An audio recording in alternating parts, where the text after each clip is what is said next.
जिन पर्वतों की गोद में हम बैठे हैं, इसमें आज कोई अतिशयोक्ति नहीं। आज तुम महादेव की गोद में बैठे हो, इसमें कोई, आज तुम्हें वो सौभाग्य मिल गया, एक एक परिक्रमावासी को सौभाग्य मिल गया जो सूल बाणेश्वर की झाड़ियों में है।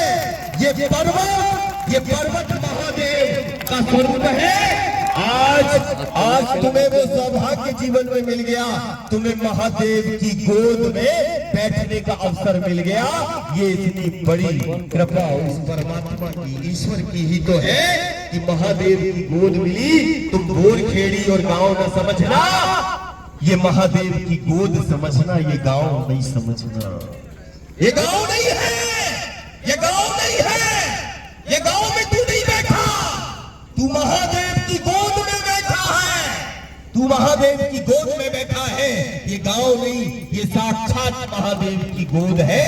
आज हम अपने भगवान की गोद में बैठे हैं, ये जीवन में हमें सौभाग्य मिल गया। गांव नहीं, साक्षात महादेव का गोद है।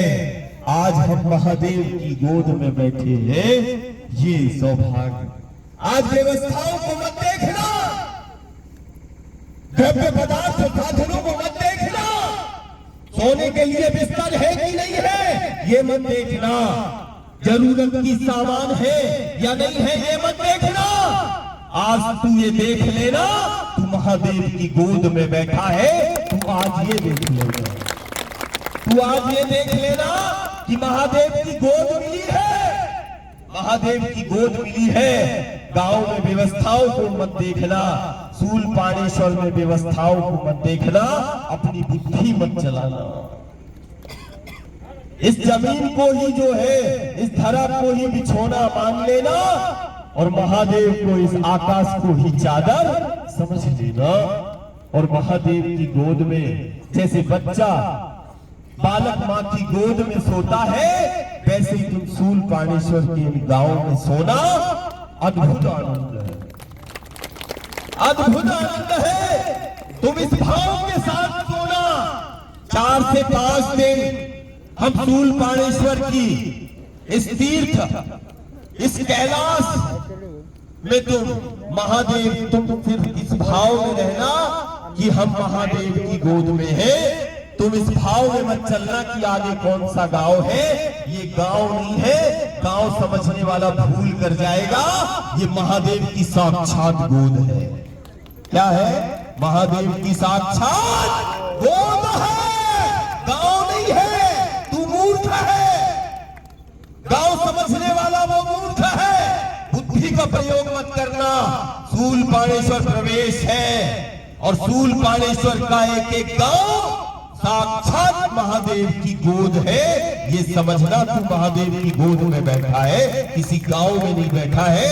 ये एक एक परिक्रमावासी समझ लेना, बुद्धि का काम नहीं है, साक्षात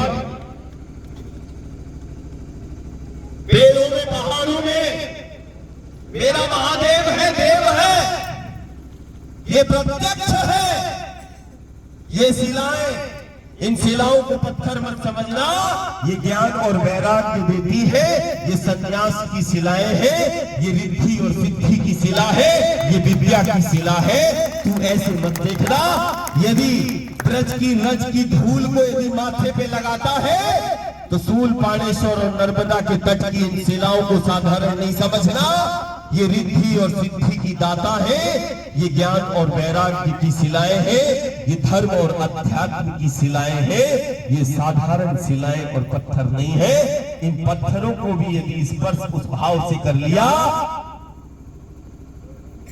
तो रिद्धि और सिद्धि का तू स्वामी हो जाएगा। धर्म और अध्यात्म का बोध ये पत्थर करा देंगे। ज्ञान और वैराग्य और संन्यास की शिलाएं हैं, ये साधारण शिलाएं नहीं है। ये पत्थर साधारण नहीं है, असाधारण है। इस बात का हमें हर क्षण, हर पल ध्यान हमें रखना है। वास्ता है उस भगवती का, आद्य शक्ति का। हमने गंगा के रूप में, यमुना जी के रूप में, गोदावरी के रूप में, कावेरी के रूप में, हमने मां नर्मदा के रूप में। दुनिया साक्षी है हमने साक्षात शक्ति को पाया है, नर्मदा के रूप में, गंगा के रूप में प्रत्यक्ष है। गोदावरी को साधारण नहीं, ये गोदावरी और कावेरी, ये गंगा और यमुना, ये नर्मदा की पथ ने हमें गुरु गोविंद से मिलाया है, हमें शंकर से मिलाया है। आज आवश्यकता है कि जिसने जीवन दिया और जिसने गुरु और गोविंद और शंकर से मिलाया, आज उस पथ की सेवा देने का आज ये वक्त है।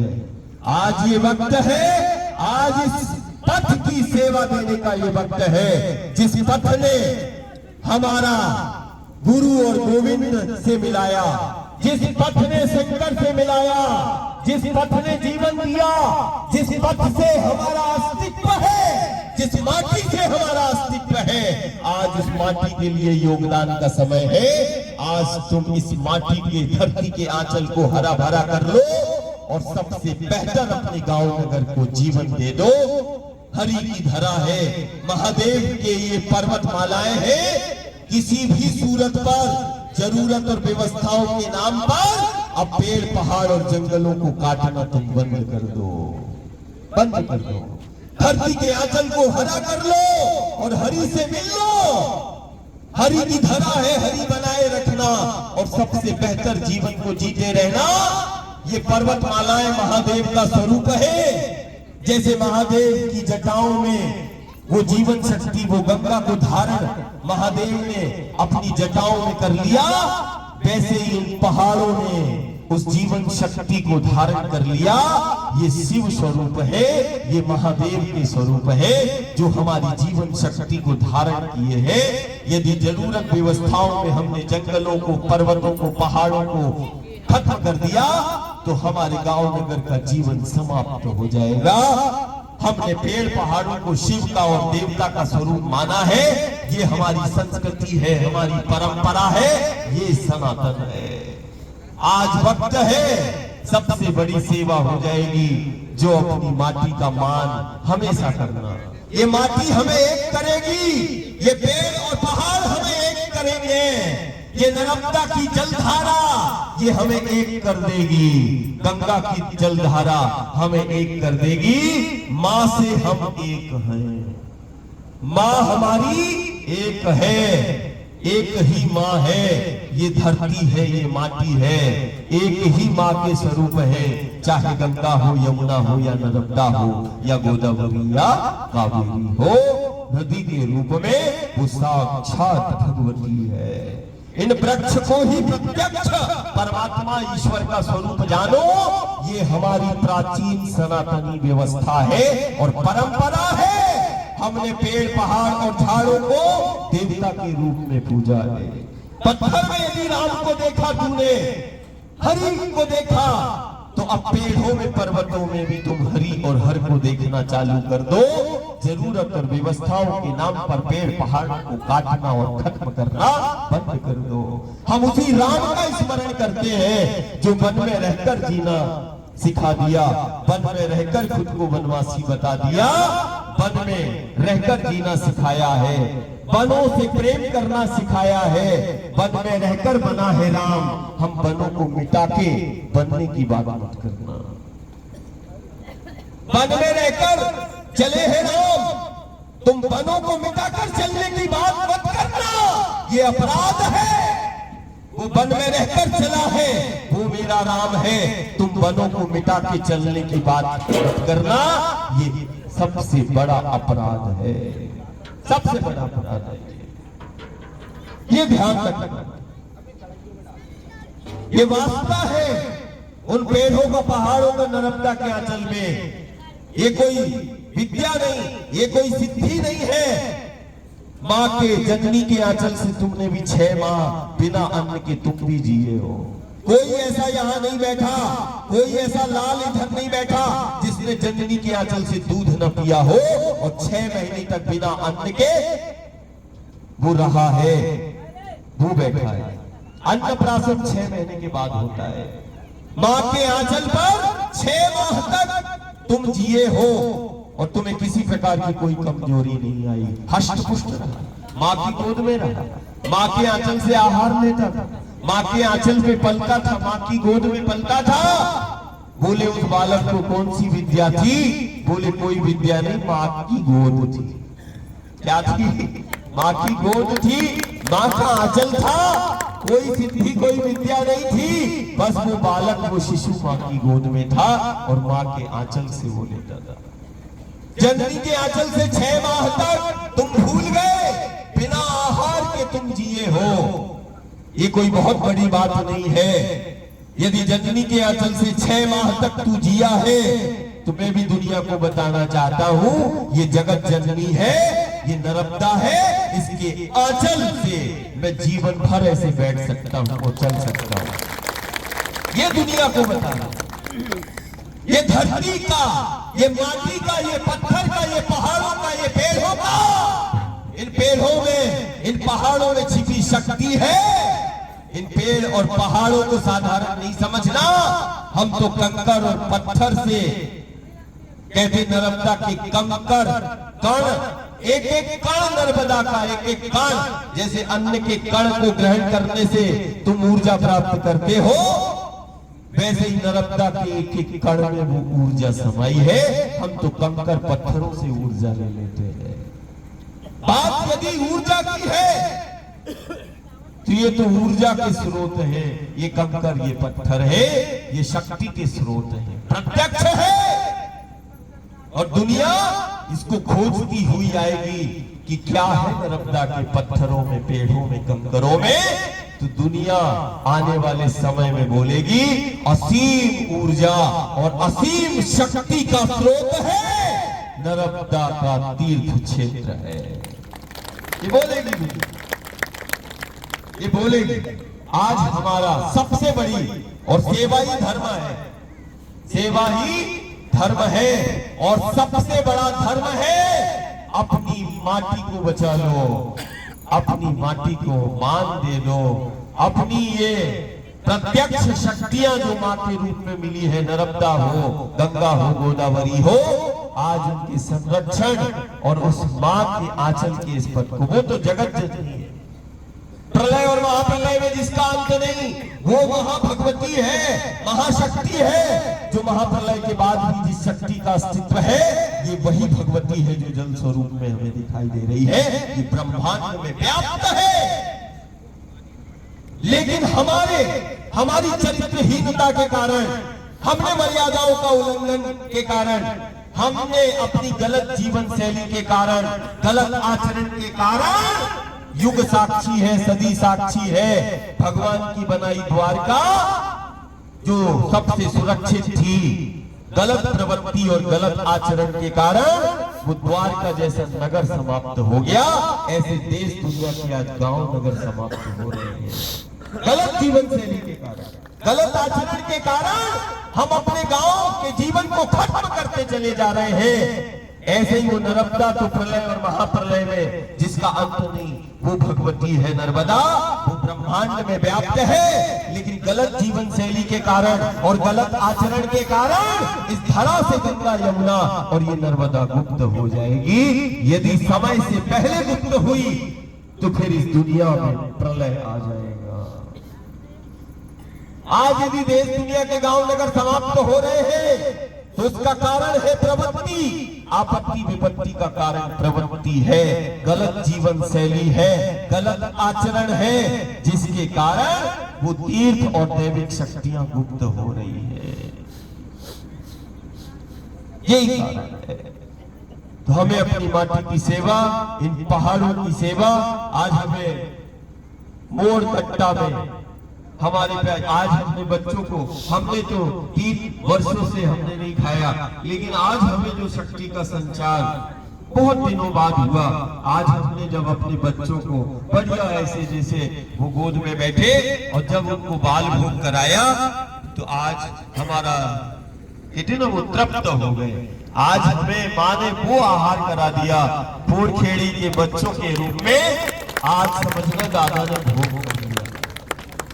मुख बच्चे का था, बालक का था, लेकिन कहते हैं कि बालक के मुख से हरि का और हर का भोग हो जाता है। आज माँ ने देखो प्रत्यक्ष जो है ऐसे करा दिया हमारे बोरखेड़ी के बच्चे। एक एक बालक, एक एक बच्चा जो है वो दुनिया का सबसे असाधारण है। दादा भी साथ में है, बाबा भी साथ में है, देव भी साथ में है, महादेव की गोद में बैठे हैं। हम सिर्फ यही है कि तुम अकेले नहीं हो, है ना। दादा साथ में है, दुनिया को दिखाना है, अपनी माटी की महिमा और माटी के महत्व को बताना है, नर्मदा के आंचल की समर्थता को दिखाना है, दुनिया से जुड़ना है। दुनिया से जुड़ने तुम्हें नहीं जाना, दुनिया चलते चलते तुम्हारे गांव आएगी, है ना। चलकर आएंगे देवता, चलकर आएंगे गुरु और गोविंद, चलकर आएगी दुनिया और चलकर आ रही है दुनिया। बेटा हमें सिर्फ तैयार रहना है ना, तैयार रहना ना। हाँ, और सबसे अच्छा अपना माटी को और इन पर्वतों को महादेव का स्वरूप समझना। और एक एक जब गांव का बालक खड़ा हो जाएगा अपनी माटी के लिए, नर्मदा मैया के लिए, हम फिर से जैसे 100 साल पहले ये हरा भरा था, हम वैसे ही माँ के इस धरती के आंचल को हरा भरा कर देंगे और दुनिया से हम जुड़ जाएंगे, है ना। और सबसे बेहतर अपने जीवन को हम बना लेंगे। घर को चलाने के लिए गांव का बच्चा या घर बाहर नहीं जाएगा, दुनिया खुद गांव आएगी और हमारा सहायक वो बन जाएगी, है ना। हमें तैयार रहना। आज वो बच्चे गांव के बोले दादा हमने कुछ पेड़ लगाए थे, आप पिछले बार गए थे, आपने बोला था वृक्ष ही परमात्मा ईश्वर का देवता का स्वरूप है। हमने दादा पेड़ों को लगाया, लेकिन बकरियां जो है वो कुछ पेड़ों को पौधों को खा गई। आज पूरे परिक्रमा वासियों ने फिर योगदान दिया और फिर मैंने गांव को बोला, मोरकट्टा को, कि छोटे पौधे नहीं, अब 3-3 बड़े पौधे तैयार कर लो कि बकरियों का मुंह भी वहां ना जा पाए। 3 फुट और 4 फुट के पेड़ है ना। ऐसे ही हमारा बोर फेड़ी के बालक कहते ना, हम महादेव के पुत्र हैं।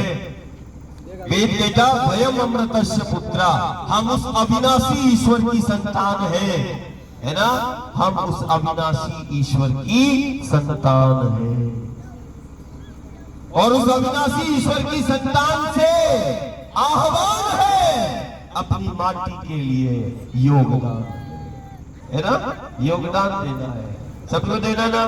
तटवासी परिक्रमावासी हाथ खड़ा करो भाई, अपनी माटी के लिए, अपनी नर्मदा मैया के लिए योगदान ये। और जब नर्मदा के तट का वासी और परिक्रमावासी जो देश और दुनिया का है, हमें किसी की आवश्यकता नहीं, बस नर्मदा का तटवासी और परिक्रमावासी ऐसे ही एक हो जाए, हम अपनी नर्मदा का आंचल हरा भरा कर लेंगे और वास्तविक जीवन और वास्तविक ज्ञान को, ये पथ है, वास्तविक ज्ञान का पथ है, धर्म और अध्यात्म का पथ है। तटवासी और परिक्रमावासी जिस दिन एक हो गया, इस धर्म अध्यात्म के इस असाधारण पथ जहां चलना ये जीवन जीने की कला का केंद्र है। ये गांव नहीं है, ये जीवन जीने की कला का केंद्र है। जीना सिखाती है माँ, ये वो गांव है, गांव नहीं, ये तो महादेव की वो गोद है, जहां पिता परम पिता अपनी गोद में बिठाकर बच्चे को जीना सिखाता है। ये वही है, ये वही है। जैसे पिता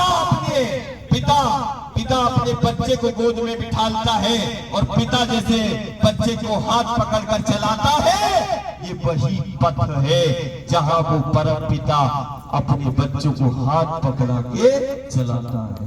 ये वही पथ है, ये वही है। इसीलिए तटवासी और परिक्रमावासी एक हो जाए, एक हो जाए। तटवासी से भी हम यही बोलते जो तट पर गांव है कि यदि परिक्रमावासी के भेष में यदि गांव में तुम्हारे को आश्रय लिया है, वो परिवार का एक सदस्य जानना, वो तुम्हें तुम्हारा सहायक बनने के लिए है। जैसे घर परिवार को वो देखता है, वैसे वो आराधना साधना करते हुए नर्मदा के तट के वो गांव और घर को देखता है। कभी आवश्यकता पड़ जाए, आने वाले समय में और देश दुनिया के लोग हमारे गांव आएंगे। आज 500 है, कल 1000 आएंगे। हम तटवासी से जो महादेव का प्रिय है, आज हम अपने घर से बोल के जाते हैं, गांव से बोल के जाते हैं, एक एक घर खोल देना जब वो दुनिया तुमसे मिलने के लिए आए, वो खोल देना जब वो दुनिया तुम्हारे बच्चों के साथ बैठने के लिए आए, तुम अपने घर खोल देना। आज 400 है, आज 500 है, कल 1000 होगा, कल 5000 होगा, कल 10,000 होगा। गांव तो हमारे इतने होंगे, लेकिन वास्ता है उस आद्य शक्ति का। यदि गांव में 5000 की परिक्रमा वासी के भेष में यदि परिवार का सदस्य आया है तो 5000 को गांव जो है वो बिठा लेगा।